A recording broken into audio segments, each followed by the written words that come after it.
preocupantes por conta dos rombos legados pelo governo Bolsonaro.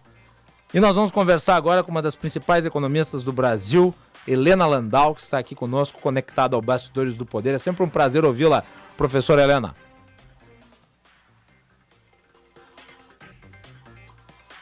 Não ouvi aqui. Boa tarde. Boa tarde, professora. Tudo bem com a senhora? Tudo. Muito bem. Professora Helena Landau, que foi coordenadora do processo de privatizações lá na época do governo Fernando Henrique. Nós estamos vendo aí, professora, uma profunda discussão sobre as condições fiscais do Brasil. O ex-ministro Henrique Meirelles, que foi cotado para ser ministro da Fazenda agora do governo Lula, chegou a calcular aí que o rombo nas contas seria na casa de 400 bilhões. Aí sofreu contestação, outros disseram que não. Fato é que, segundo a instituição fiscal independente, não estou aqui somando ali o ano de 2020, em que foi necessário estabelecer o estado de calamidade, mas a exceção disso, todas as PECs que foram apresentadas durante o governo Bolsonaro e que tiraram gastos de dentro do teto, somam aí 236 bilhões. E agora essa PEC da transição também, ela geraria um gasto de mais 200 bilhões. Qual que é a sua avaliação em relação ao contexto fiscal brasileiro? Bom, essa é uma pergunta assim, muito difícil, mas vamos começar pelos 400 bilhões. Acho que já há algum tempo está havendo muito cálculo sobre o que seria a herança para o ano que vem. Esses 400 bilhões vieram de um estudo feito pelo Braulio Borges e o Manuel Pires, que inclui tudo o que poderia incluir. Reajuste funcionalismo, aumento do salário mínimo, mudança no imposto de renda. Então, seria, assim, o máximo, fazer tudo. Obviamente que não vai ser possível, que isso não é factível. Isso jamais entraria em qualquer proposta de PEC de transição. Então, sim, eu não trabalho com esses valores de 400 bilhões. Por outro lado, quando a discussão sobre o waiver começou, ele começa num trabalho do Grupo dos Seis, onde está o Bernardo Api e o Pércio Arida. Sim. E esse waiver era no máximo de 1% do PIB, o que dava 100 bilhões. E por que o waiver? O waiver era para incluir o que já é indiscutível, que é o aumento de 400 para 600 reais do Auxílio Brasil, e é uma herança do governo Guedes, que é muito controversa com essa herança, mas que certamente tem um problema de precatórios, por exemplo. Então, e uma pequena recuperação dos orçamentos de ciência e tecnologia. Mas como a gente sabe, quando a gente começa a falar em 1%, aí as pessoas já começam, o político gosta de gastar, o novo governo quer entregar o mais rápido possível as suas promessas de campanha, e aí se perdeu o controle do que seria de fato esse valor, O que eu acho é que a discussão está completamente equivocada, porque a discussão de quanto será necessário tem que vir depois que o novo governo refizer o orçamento. Porque esse orçamento que foi entregue pelo Paulo Guedes e o Bolsonaro não para de pé. Ele tem desoneração de combustíveis, por exemplo, mais de 30 bilhões. Ele tem um orçamento secreto de 20 bilhões. Ele tem um investimento público de 20 bilhões. Tem gastos praticamente inexistentes na área social e na área de saúde. Então, esse não é um orçamento para o novo governo. Então, o novo governo tem que sentar e refazer o orçamento, ele tem todo o direito disso. Após refazer o orçamento, e aí tentar negociar a inclusão de algumas promessas de campanha, aí a gente pode discutir o waiver daquilo que de fato é extraordinário e daquilo que de fato é emergencial. Não é extraordinário o aumento do salário mínimo. Não é gasto extraordinário a mudança da tabela do imposto de renda. Isso é promessa de campanha. Não vamos confundir as duas coisas. Promessa de campanha tem que ser discutida com o Congresso Nacional dentro de uma previsão orçamentária. E eu acho que a gente está fazendo uma inversão de fatores. Estamos discutindo o que seria um waiver sem saber qual é o orçamento. No caso, a senhora diz que esse orçamento que foi entregue pelo atual governo, e sempre o primeiro ano do novo governo tem um orçamento criado pelo último ano do governo que se encerra. Este orçamento que está sendo discutido, ele é um orçamento que na base não se sustenta e que teria que ser reanalisado desde o seu início, é isso? Eu acho que sim. Por exemplo, o próprio orçamento já entrega um déficit primário de 60 bilhões. Tá? Então, isso é uma herança assumida pelo governo que se encerra. E, de novo, é o seguinte, nós temos um país completamente polarizado. O que o Bolsonaro e o Guedes pregavam na economia é totalmente diferente do que o governo PT e a própria Frente Ampla prega. Não há ninguém nessa Frente Ampla, e basta você olhar o programa que eu coordenei com a Simone, que, por exemplo, defende essa manutenção da desoneração sobre o combustível fóssil como a gasolina. É um subsídio injusto, feito para pessoas de alta renda. Não tem nada a ver com a necessidade de um apoio àquele que trabalha no meio de uma crise energética, como aconteceu no passado.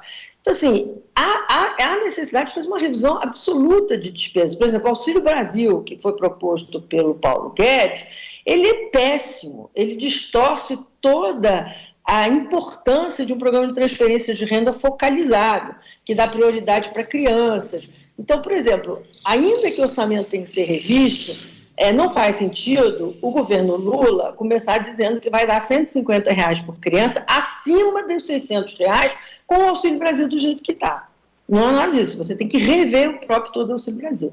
Então, nesse sentido, por exemplo, o projeto de lei do Tasso Gereissati, que é um projeto de lei de responsabilidade social, ele inclui no que seria esse valor de 400 ou 600, a focalização para criança, a poupança ensino médio, o seguro de volatilidade de renda familiar, e essas coisas não estão acima de um piso de R$600, estão incluídos no programa de transferência de renda.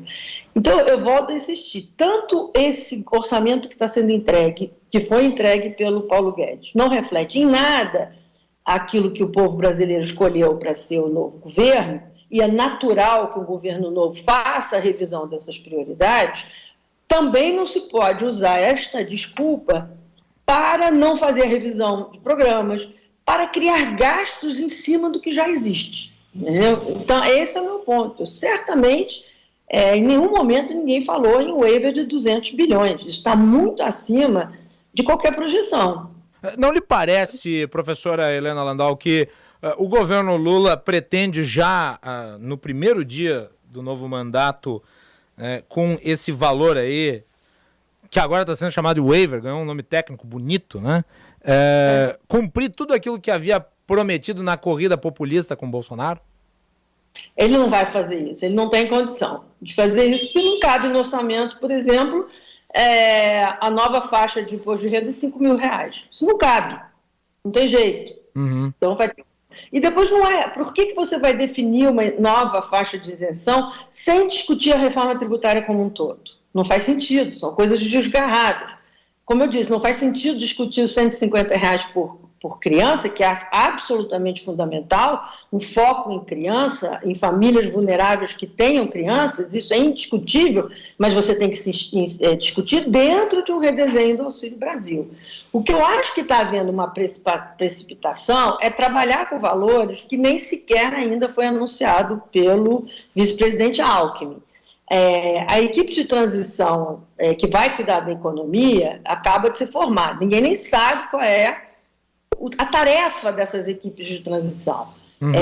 Parece pouco provável que saia algo consensual de uma equipe econômica que tem um representante da nova matriz econômica, que levou o Brasil à recessão e desemprego recorde, uma pessoa da Unicamp que defende o Estado intervencionista, um economista que defende a moderna teoria monetária e que, portanto, não está preocupado com âncoras de gastos, e um economista liberal, que esse sim tem condições de fazer um programa de governo de transição, pelo menos nesse primeiro ano, para o governo Lula, que tenha bases fiscais sólidas. É sempre bom lembrar que toda vez que se abriu mão da responsabilidade fiscal em nome de um pretenso ajuda no social, a gente deu errado. A gente só gerou mais inflação e mais desemprego. E, ao contrário, toda vez que os programas sociais tiveram como base a responsabilidade social, deram certo.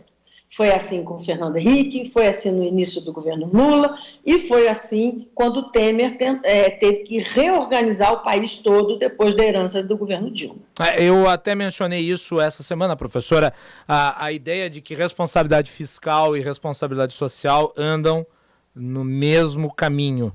Elas não estão dissociadas, elas estão irmanadas.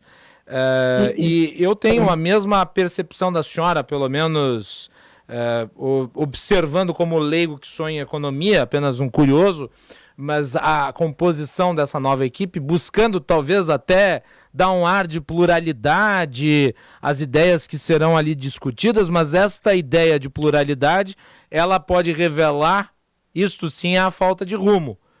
Qual das 4 tendências que a senhora apontou muito bem, descreveu muito bem, até porque conhece esses economistas, vai preponderar? E qual é o pensamento do presidente da República, que dará a orientação política à equipe de transição? Isso tudo ainda, né, não é sabido. E eu me pergunto, e daí faço essa pergunta à senhora, não parece que se inverteu aqui a lógica da prioridade? Ou seja, definir realmente quem é o ministro da Economia, para que então se tenha de fato a diretriz e daí se busque um consenso com economistas de campos, mas sabendo qual que é o norte? Concordo plenamente com você. Eu acho que a ideia da transição ela sempre foi pensada para que o grupo que entra receba os dados, avalie os dados, tenha um retrato da situação herdada e, a partir daí, formule políticas com base num programa aprovado e sob coordenação de um ministro. No momento, o que nós temos é uma coordenação ampla do vice-presidente eleito, Geraldo Alckmin. Então, a gente não sabe, nem na área de desenvolvimento social, nem na área de minas de energia, nem na área de economia, o que vai sair daí? A gente tem um programa do PT, é esse que vai realmente ser viabilizado? Se for o programa do PT a ser implementado, então quem deveria ter a palavra final entre os 4 que foram convocados é o Guilherme Mello, porque foi ele que montou esse programa, foi ele que defendeu esse programa de governo. Mas aí, por que você chamou os outros? É por causa da frente ampla? Sim, temos uma frente ampla. Que você consiga botar num único programa tamanha diversidade de ideias. É bom lembrar que elas não são complementares, essas 4 cabeças pensantes. Talvez o Nelson Barbosa com o Guilherme Mello, alguma coisa do André Lara, mas se você olhar as coisas que o Précio escreveu, os próprios economistas liberais, Arminio, Pedro Malan, Edmar Baixa, que deram apoio no segundo turno, o programa de governo que a Simone entregou, ele não combina com um país sem âncora fiscal, ele não combina com um país onde o problema não está no tamanho dos gastos, mas nessa fantasia de que é possível gastar bem. O programa de Lula é uma volta ao passado, na área de energia, por exemplo, e petróleo, ou própria reindustrialização. Então, você tem toda a razão. A gente precisa saber, assim, essas pessoas vão dar uma contribuição, de fato, muito boa. Independente das contribuições serem aceitas ou não, eu não tenho dúvida que a participação da Simone no desenvolvimento social ou do Pécio na área econômica trará muitas sugestões positivas, independente deles participarem do governo ou não. Agora, você falou, se a gente tivesse um ministro da Economia e que estivesse ouvindo essa equipe de transição, seria, acho que, mais produtivo. Sim. Se especulou muito sobre o Meirelles, eu não vou aqui entrar na análise da especulação, mas se especulou muito sobre o Meirelles e ele fez apontamentos sobre a necessidade de uma regra, uma âncora, atrelada necessariamente à questão da despesa. Lula, uma das coisas que ele deixou muito claras durante a campanha eleitoral foi de que ele revogaria o teto de gastos, ou pelo menos o restante do teto de gastos, já que, com todos os furos que foram cometidos ao longo de 4 anos, aquilo que foi escrito, aquilo que foi elaborado em 2016 já não existe mais. Então o restante da regra seria desfeito e se tangencia em nome de certas regras, se especula em nome de certas regras, mas não se estabelece quais são essas novas regras em substituição à âncora fiscal. O Henrique Meirelles me parece perdeu força política para ser indicado como ministro da Fazenda a partir do momento em que defendeu uma regra fiscal atrelada a gasto, a despesa. Eu pergunto à senhora, como economista e conhecedora das condições do país, existe alguma alternativa que não seja a gasto público? Não, eu acho que, de fato, você levantou um ponto muito bom. Quem destruiu a regra do teto foi o Guedes, né? Há uma polêmica aí das pessoas que são mais favoráveis ao Guedes do que outras, no sentido de que ele entregou um equilíbrio primário importante, que as contas melhoraram. A gente tem que ver a qualidade do que foi entregue. Foi entregue algo que dependeu do imposto inflacionário, de uma série assim, de congelamento do salário, funcionalismo. Você não tem talvez uma mudança estrutural tão grande, e então todos os números, por exemplo, pelo menos os números de números do primário vão depender muito da continuidade da recuperação, da questão das receitas, que ninguém consegue hoje avaliar. Os dados positivos de atividade vão sempre surpreendendo os mais pessimistas, isso é um fato. Agora, eu concordo com o Meirelles e eu acho que há uma discussão quais são, que tipo de metas a gente deve colocar nas regras fiscais. Se eu não estiver enganado, o Pecharida também defende uma regra que esteja vinculada à despesa, o Meirelles, eu defendo uma regra vinculada à despesa, porque é muito complicado a ideia de que a regra tem que ser só dívida, né? Como queria o coordenador do programa do Ciro Gomes, né? Porque e você vê nas redes sociais as pessoas aderindo a essa ideia e já dizendo que se o PIB subir, dado que é uma identidade, se o PIB subir, tudo mais constante, a relação dívida-PIB cai, efetivamente. Mas e para o PIB subir? Vai ter mais gasto? Daria para os juros reduzirem? Quer dizer, eu não gosto muito do indicador de dívida como o grande indicador. Como a gente viu na pandemia, você mudou o indicador, tem momentos extraordinários. Então, eu gosto da ideia de uma vinculação à despesa. Evidentemente que o teto iria ser revisto em 2026, porque essa limitação à despesa não pode ser permanente. Ela é uma limitação de despesa até o momento que você consolide superávites primários e estruturais, como tivemos no passado. E o fato é que o Brasil está há anos com essa dificuldade, só esse ano, mais recentemente, conseguiu, como eu disse, um equilíbrio na área do primário, pequeno superávit, mas com que qualidade? Ele é sustentável? Então, eu não sei o que o governo PT vai implementar, mas uma âncora fiscal que, de alguma forma, leve em consideração a limitação de despesas é fundamental, porque é muito perigosa essa ideia que o problema do Brasil não está no tamanho do gasto, mas em saber gastar. Basta olhar a nossa história para saber que o Brasil gasta muito mal.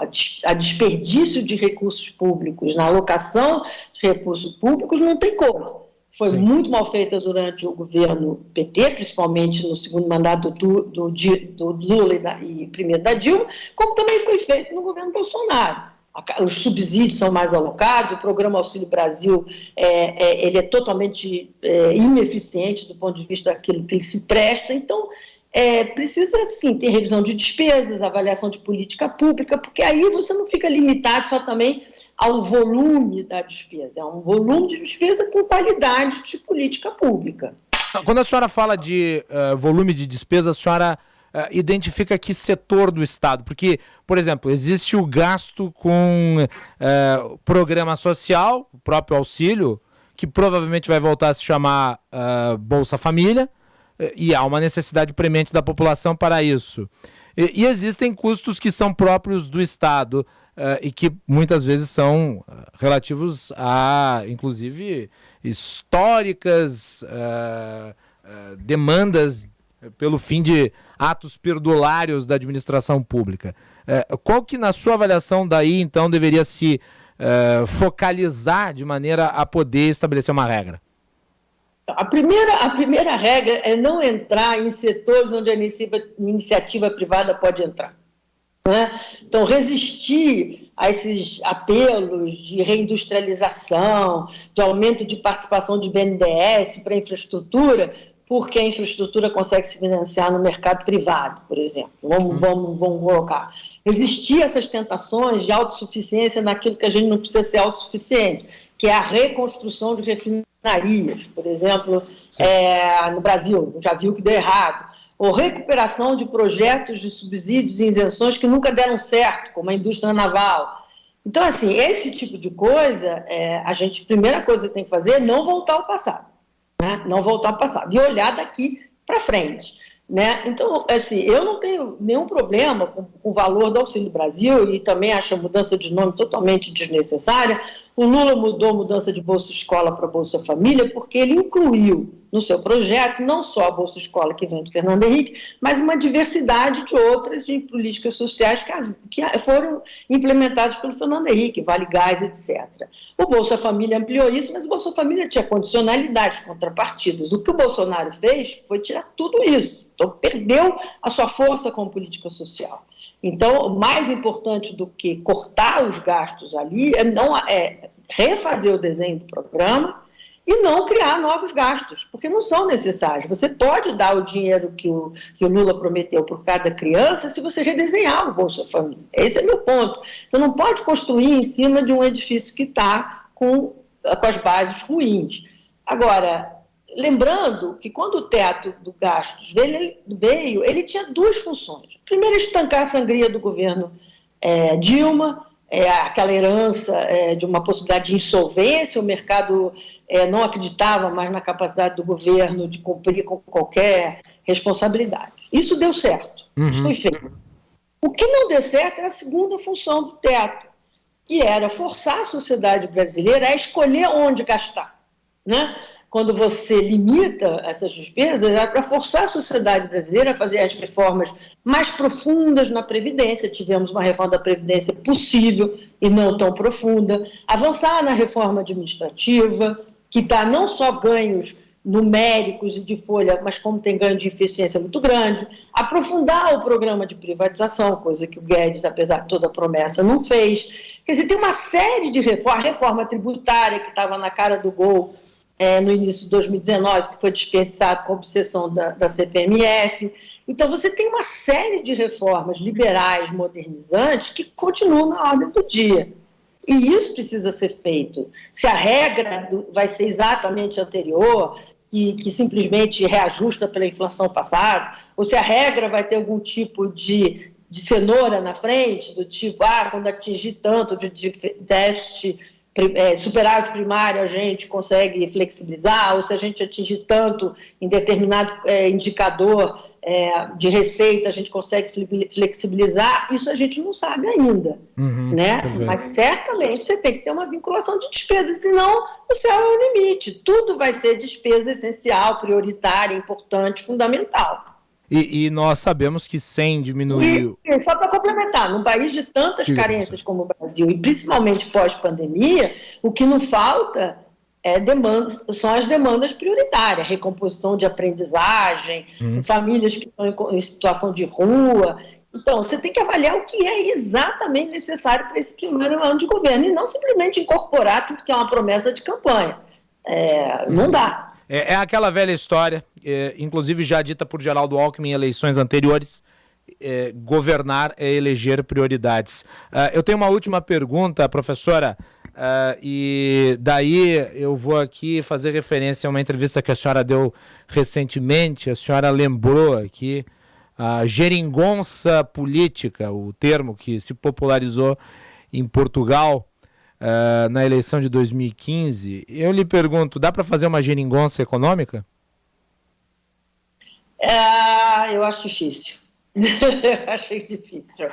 Eu acho que você tem que ter um programa muito sólido, a volta do planejamento. O que me preocupa no processo que nós estamos vivendo, que é a banalização do uso de emendas constitucionais toda vez que você tem um problema orçamentário. Você cria uma PEC para furar essa restrição, foi assim com precatórios, foi assim com a PEC eleitoral, e eu temo que a PEC transição seja mais uma que você aumenta gastos além dos necessários, porque não quer enfrentar restrições. Então, acho que a área econômica tem que ter uma área de muito rigor, a gente precisa consolidar expectativas na sociedade brasileira de que os juros podem cair, que a inflação estará sob controle, e aí fazer o resto que é necessário das políticas.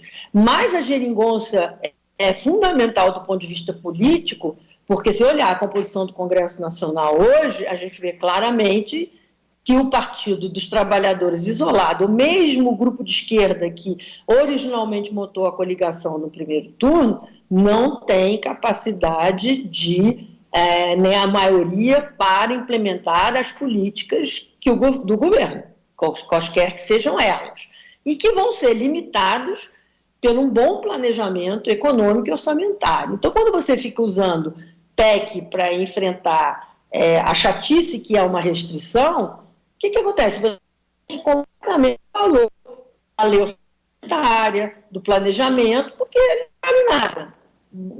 Não gostei, não consegui fazer, não arrecadou, então vou fazer uma PEC. A gente tem que parar de banalizar o que significa situações de emergência, como foi feito na PEC eleitoral. Professora Helena Landau, sempre um prazer ouvi-la. Obrigado pela aula aqui no Bastidores do Poder. Lhe agradeço, lhe desejo um bom final de semana, professora. Continuamos em contato. Eu que gostei muito das suas observações sobre a questão da fraude das urnas, porque a fraude só acontece quando a gente perde, né? É verdade. É impressionante. Eu perguntei ontem no Twitter ao general Milton Mourão se ele abriria mão da sua eleição ao Senado Federal. E ele respondeu? Não, porque minha conta é fechada. Não faço questão nenhuma de ter o general Milton Mourão me seguindo. Mas foi uma pergunta retórica nesse sentido. Abrirá a mão, o governador Zema deixará de ser o governador, Tarcísio, em São Paulo. Como é que é? O Pazuello, o Damares, ou vale para eles e só não vale para o Lula, né? Impressionante, né? Fica aqui de público a pergunta para o general Hamilton Mourão, então. Tá bom. Professora, muito obrigado novamente. Boa tarde a todos. Uma boa tarde. 14h50.